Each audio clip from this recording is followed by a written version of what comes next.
Hello दोस्तों, welcome to my YouTube channel. आप सभी का हमारे यूट्यूब चैनल में हार्दिक स्वागत एवं अभिनंदन है।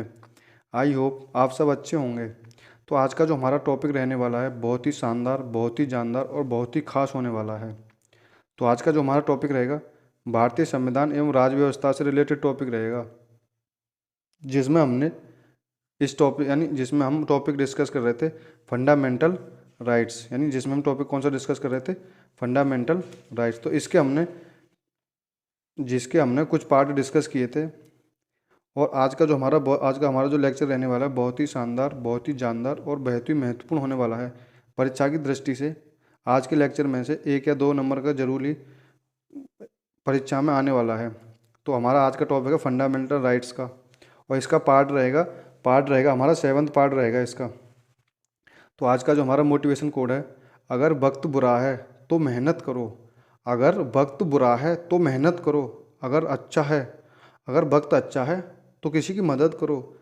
यानी यदि आपका वक्त बुरा है तो मेहनत करो, अगर आपका वक्त अच्छा है तो किसी की मदद करो। तो अपने टॉपिक पर चलते हैं। अपने टॉपिक पर जितने भी महत्वपूर्ण क्वेश्चन परीक्षा की दृष्टि से जितने भी महत्वपूर्ण क्वेश्चन बनेंगे हम इस वीडियो में डिस्कस करने वाले हैं। तो आज का हमारा क्वेश्चन रहेगा, किन अनुच्छेदों के तहत संस्कृति एवं शिक्षा संबंधी मूल अधिकार उपबंधित किया गया है? तो अनुच्छेद 29 व 30 के तहत संस्कृति एवं शिक्षा संबंधी मूल अधिकार। किस अनुच्छेद के अंतर्गत अल्पसंख्यकों को अपनी रुचि की शिक्षण संस्थाओं की स्थापना और प्रशासन का अधिकार किया गया है? तो अनुच्छेद 30 के अंतर्गत। संविधान द्वारा प्रदत्त मूल अधिकारों को प्रवर्तित करने के लिए कौन सा मूल अधिकार उपबंधित किया गया है? तो संवैधानिक उपचारों का अधिकार। नेक्स्ट है हमारा, संविधान का कौन सा अनुच्छेद संवैधानिक उपचारों का अधिकार प्रदान करता है? यानी संविधानों का जो उपचार है अनुच्छेद 32 प्रदान करता है। कौन सा अनुच्छेद संवैधानिक उपचारों का अधिकार प्रदान करता है? तो अनुच्छेद 32 करता है। मूल अधिकारों के प्रवर्तन हेतु रिट जारी करने का अधिकार किस न्यायालय को है? तो यह है अनुच्छेद 32 के अंतर्गत उच्चतम न्यायालय को 5 प्रकार की रिट जारी करने का अधिकार है, तथा उच्च न्यायालय को अनुच्छेद 226 के अंतर्गत रिट जारी करने का अधिकार है, मूल अधिकार है। यानी उच्चतम न्यायालय को अनुच्छेद 32 में और उच्चतम न्यायालय को अनुच्छेद 226 के अंतर्गत। किस संविधान संशोधन द्वारा अनुच्छेद 31 खा एवं 9वीं अनुसूची को संविधान में जोड़ा गया था? तो प्रथम संविधान संशोधन अधिनियम 1951 द्वारा, यानी 9वां संविधान जोड़ा गया था। और 31 का और 31 खा, अनुच्छेद 31 का और अनुच्छेद 31 का को जोड़ा गया था, और अनुसूची 9 को भारतीय संविधान में जोड़ा गया था। तो प्रथम संविधान संशोधन अधिनियम 1951 द्वारा। राज्य द्वारा किसी संपदा या उससे संबंधित अधिकार को अर्जित करने वाली बनाई गई ऐसी विधि जिससे अनुच्छेद 14 या 19 का उल्लंघन होता है, किस अनुच्छेद के तहत संरक्षित है? तो अनुच्छेद 31 का के तहत संरक्षित है। किस अनुच्छेद के तहत अनुसूची 9 में शामिल किसी अनुच्छेद के तहत अनुसूची 9 में शामिल अधिनियमों एवं विनियमों को संरक्षण प्राप्त है? तो अनुच्छेद 21 यानी अनुच्छेद 31 खा के तहत।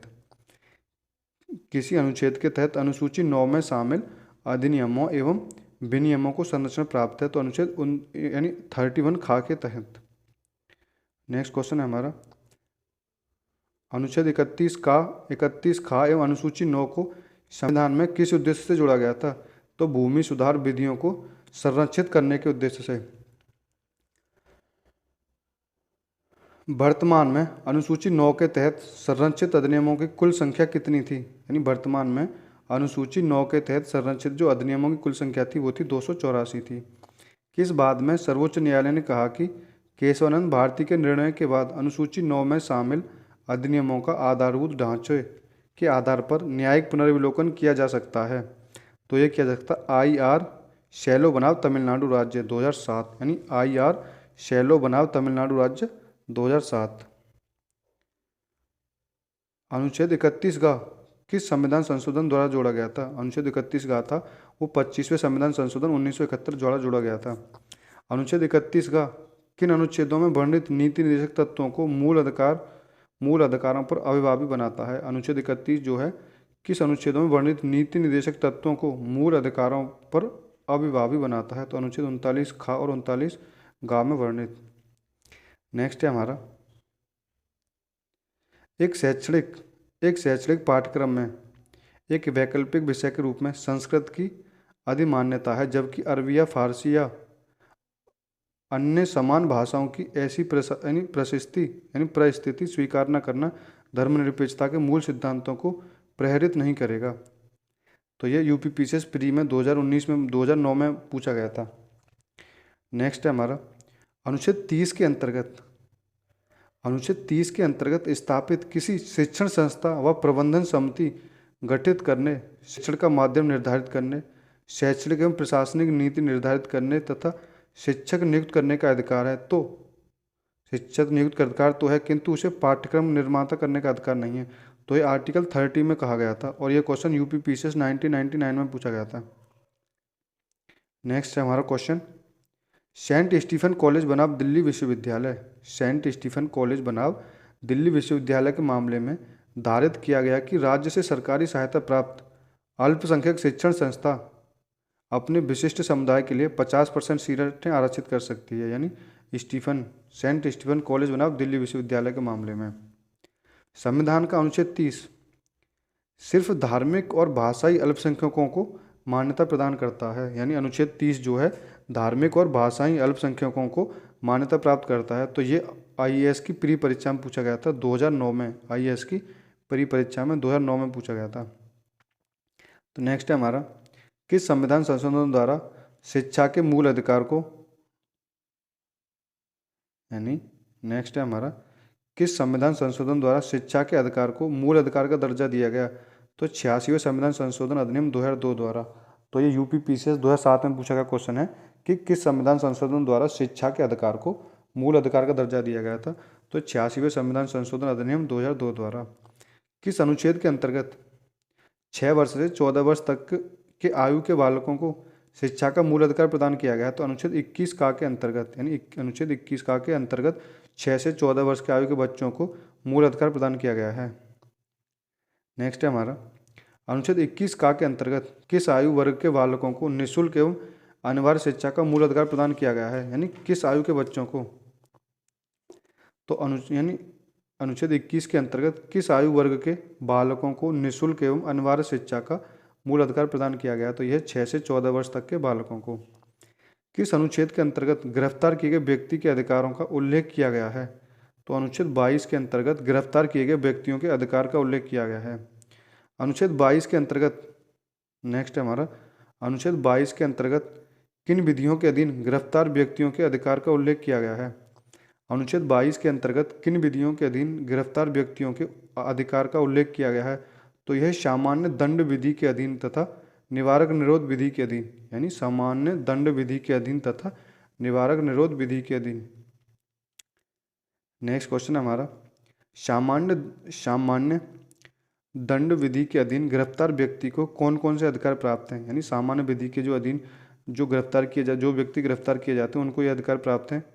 गिरफ्तारी के आधार जानने का, यानी गिरफ्तारी का आधार जानने का, विधायी व्यवसायी के परामर्श का, गिरफ्तारी से 24 घंटे के भीतर मजिस्ट्रेट के समक्ष ले जाए जाने का तथा मजिस्ट्रेट के आदेश के बिना 24 घंटे से अधिक निरुद्ध न किए जाने का। यानी गिरफ्तारी के आधार जानने का, विधि व्यवसायी से परामर्श का, गिरफ्तारी से 24 घंटे के भीतर मजिस्ट्रेट के समक्ष ले जाए जाने का और मजिस्ट्रेट के आदेश के बिना 24 घंटे से अधिक निरुद्ध न किए जाने का। नेक्स्ट है हमारा, भारतीय संविधान का कौन सा अनुच्छेद एक गिरफ्तार व्यक्ति को अपनी रुचि के काउंसिल से परामर्श करने तथा बचाव प्रस्तुत करने का मूल अधिकार प्रदान करता है। यानी भारतीय संविधान में कौन सा अनुच्छेद एक गिरफ्तार व्यक्ति को अपनी रुचि के काउंसिल से परामर्श करने तथा बचाव प्रस्तुत करने का मूल अधिकार प्रदान करता है। तो वह अनुच्छेद 22 के अंतर्गत, ये यूपीपीसीएस 1998 में भी पूछा गया क्वेश्चन है कि अनुच्छेद 22 के अंतर्गत क्या है। तो अनुच्छेद 22 के अंतर्गत है एक गिरफ्तार व्यक्ति को अपनी रुचि से काउंसिल से परामर्श करने तथा बचाव प्रस्तुत करने का। संविधान का कौन सा अनुच्छेद निवारक निरोध विधि के संबंध में प्रावधान करता है। यानी निवारक निरोध विधि के संबंध में जो प्रावधान करता है वो अनुच्छेद 22 करता है। यानी निवारक निरोध विधि के संबंध में प्रावधान करता है तो वह अनुच्छेद 22 के अंतर्गत करता है। तो ये थे हमारे आज के लेक्चर के क्वेश्चन। आई होप आपको हमारा लेक्चर अच्छा लगा होगा। लेक्चर अच्छा लगा हो तो लाइक करें, शेयर करें कमेंट करें, शेयर करें और ज़्यादा से ज़्यादा अपने दोस्तों में शेयर करें। और अभी तक हमारे चैनल पर नए हैं तो हमारे चैनल को सब्सक्राइब करें।